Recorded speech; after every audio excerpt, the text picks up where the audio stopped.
自動車メーカーを転職して大手一金属メーカーでデータ解析をしながら趣味で動画を作っているバレーボール大好きアラフォーの私京介がお送りいたします。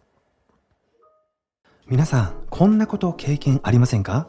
部下が全然主体的じゃない、チームから新しいアイデアが出てこない、理念や方針が全然現場に浸透しない、いやーうちは競合他社よりも社員の能力がないから仕方ないよななんて思ってる方もいらっしゃるのではないでしょうか。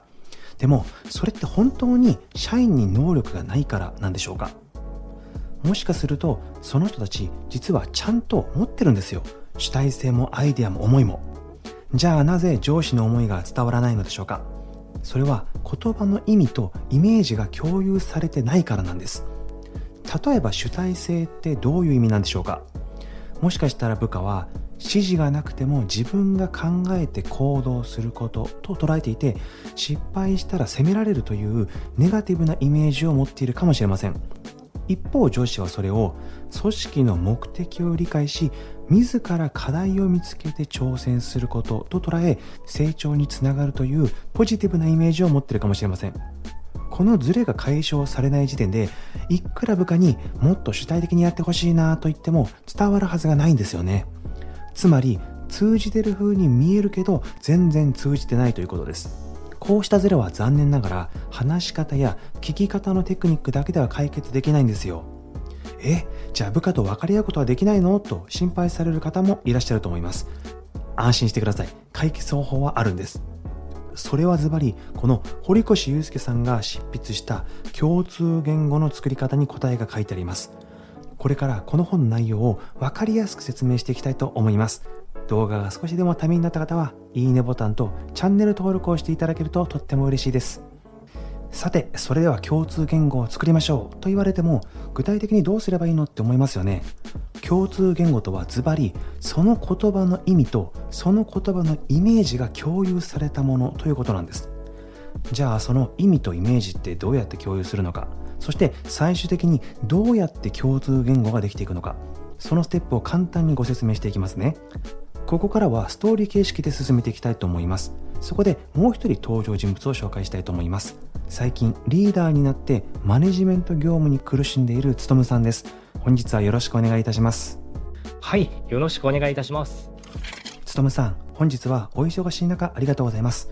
早速ですが今日は共通言語を一つ作っていきたいと思います。何か最近マネジメント業務を行っていて困っていることなどありますか？そうですね。最近はリモートワークも含めて、部下と直接話すことも少なくなったんですよね。それで、部下からの信頼がなかなか得られてないんじゃないか、というようなことを悩んでいたんです。どうやら課長も部長もそのことに困っていたので、信頼を取り戻すためにはという話し合いをしたことがあるのですが、なかなか議論が進まなくて。なるほど。では今回はこの信頼という言葉をもとに共通言語を作ってみましょう。ステップは全部で4つです。ステップ1は似ているイメージを見つけるです。信頼という言葉からどのようなイメージを連想しますか？そうですね。僕は趣味で山登りをするんですが、結構難易度の高い山だと、山登りのガイドの方と一緒に登ったりするんです。辛い時とか、ゴールが全然見えない時も、ガイドの方がいると本当に心強いんですよ。なるほど。つとむさんにとっての信頼のイメージとは登山のガイドさんということですね。はい。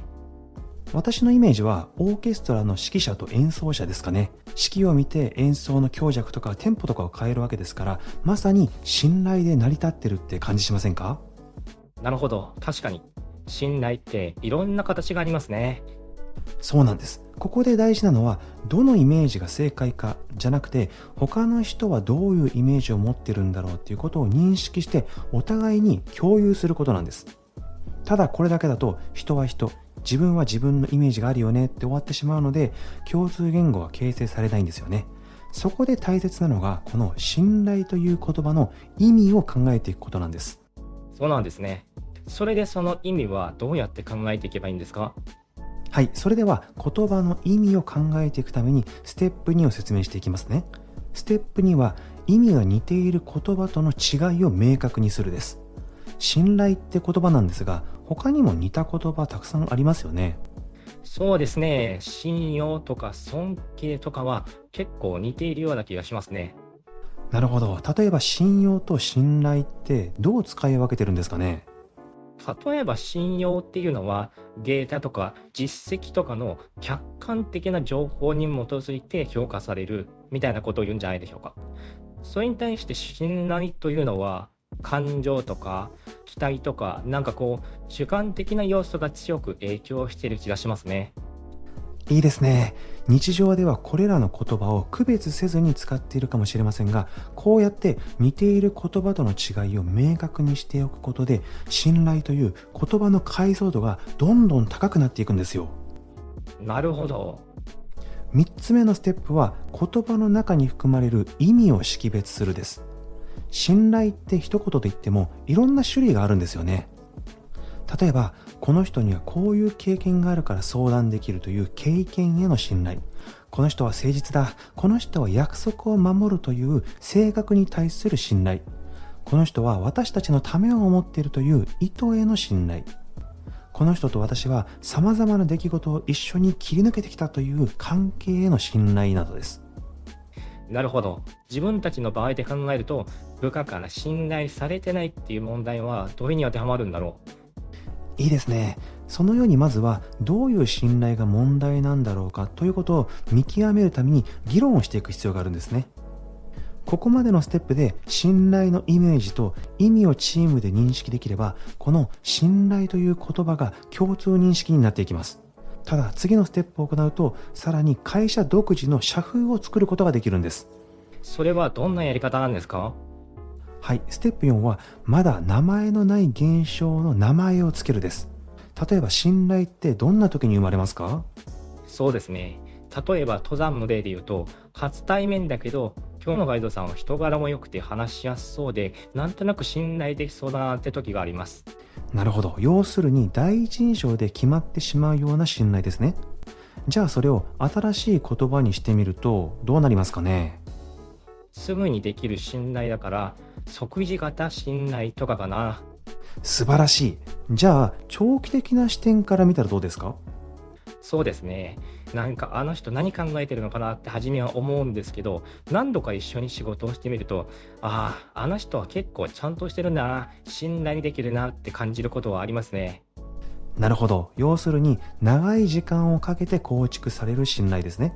これにも言葉をつけるとしたらどうなりますか？例えば段階的に信頼が構築されているから、段階的信頼なんてどうでしょいいと思います。例えば、ここまでの内容をチームの中でディスカッションして、信頼という言葉から自分たちで考えた即時型信頼と段階的信頼というオリジナルの言葉を生み出したとします。そうすると、例えば新しい社員に対して、最初の印象はとっても良かったので、即時型の信頼は十分得られていると思いますよ。